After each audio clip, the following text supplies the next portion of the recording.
সংগ্রামী সাথী ও বন্ধুগণ, আজও আমাদের স্পষ্ট ভাষা, আমাদের পরিষ্কার পয়গাম,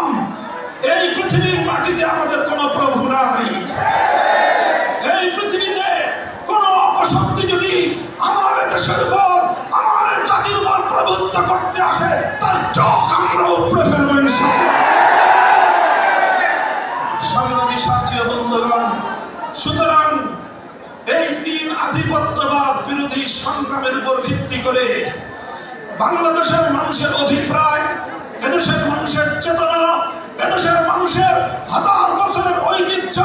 শরীয়তুল্লাহ, নেসারানী তিতুমির, ফকির মজনু সাহাদের থেকে শুরু করে খান জাহান আলী, শাহ